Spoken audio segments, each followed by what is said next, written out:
Hello, and welcome to the RANGROO's unit of the Reek. And today we are taking a look at the VTT 323 82mm mortar for North. Now, the Wrestling Lynx was developed in the early 70s, but it was actually introduced into the British Army in 1978, and it was to be an all-purpose helicopter used for battlefield utility, anti-armor, search and rescue, and anti-submarine warfare. Now, the amusing thing about this show is that the suspension and the axles and the engine was made in Czechoslovakia, but the hull of the OT-64 was produced in Poland, so both of these countries ended up using this APC instead of the BTR-60. But even though it may look similar to an LAV-25, the big difference between the Cougar and the LAV-25 is the Cougar has 6 reels, and it can also mount a proper 76mm cannon instead of the smaller 25mm Bushmaster.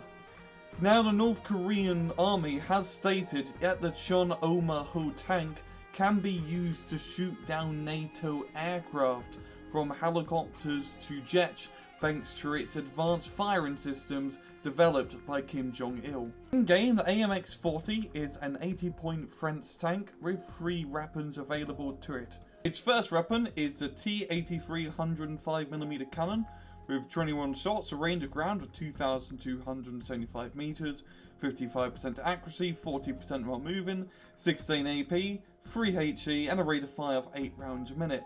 Overall, this is a lot better in other tank guns for the price. 8 rounds a minute is better over the standard 7. Very good accuracy and range. The AP power is a little bit lacking when dealing with super heavy tanks. Secondly, it has M26 cluster rockets with 12 of these 227mm rockets with a range of ground of 42 kilometers, a dispersion of 4,550 meters, 6 AP, and a rate of fire of 4 rounds a minute. Now, even though this is a rather inaccurate gun, and even though 6 AP doesn't seem like a lot, you are going to be hitting the top side of enemy armor, and the top side is usually very weak, even those T-80Us. So this will do a lot of damage, but over a large area, so shoot this thing over a forest. And thirdly, we got R-37 Vampiral air-to-air fire and forget missiles, with 6 of these missiles available to it, range airplanes of 12,600 meters, 40% accuracy, 8 HE, and a reload time of 3 seconds. Overall, these are very powerful missiles. You can use these to easily kill any airplane in-game, just as long as you keep your range, because if you do get into range of the air missiles, they're going to shoot you back. So just keep at range, allow these guys to hit from a far away. And fourthly, we have a 50 cal machine gun. Nothing really too much to say. And if you just pop down to this miscellaneous stats, it has 20 frontal armor, 12 on the side, 6 on back and 3 up top. You have 10 HP, medium size, poor optics, 50 kilometers off-road, 110 on-road, an autonomy of 500 kilometers an hour, year restricted to 1987, type restricted to mechanized, armored and support decks, and yes, it is a prototype unit. In battle, the Mi-24D is a great early game helicopter. It's a little bit of an expensive transport, but getting Spetsnaz crew into a frontal town and then having Mi-24 support definitely helps out a lot against enemy APC rushes, for example.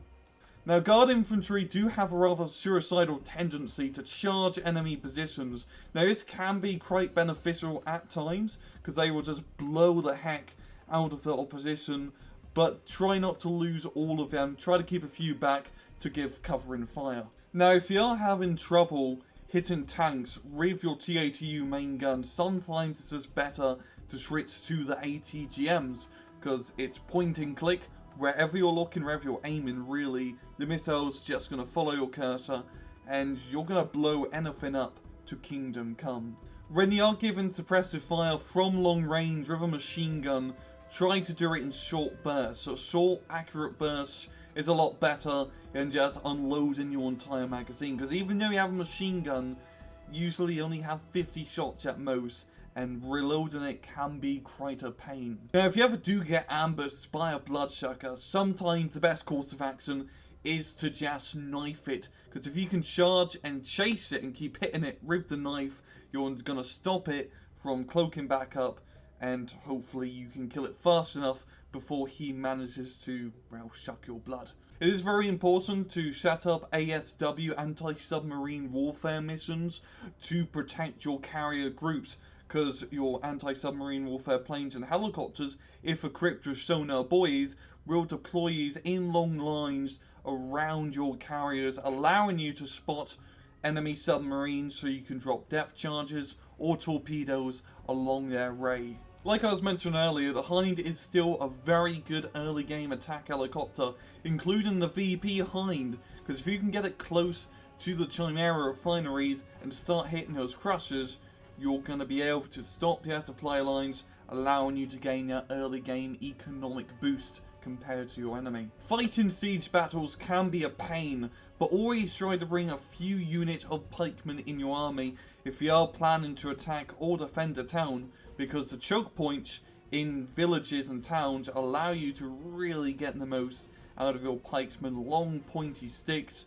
and long pointy sticks have been a proven weapon of warfare since 6,000, 10,000, 100 million, billion thousand BC. And that is rather Sapri, my unit of the Reek. I hope you guys enjoyed the video, and as usual, please just take it easy.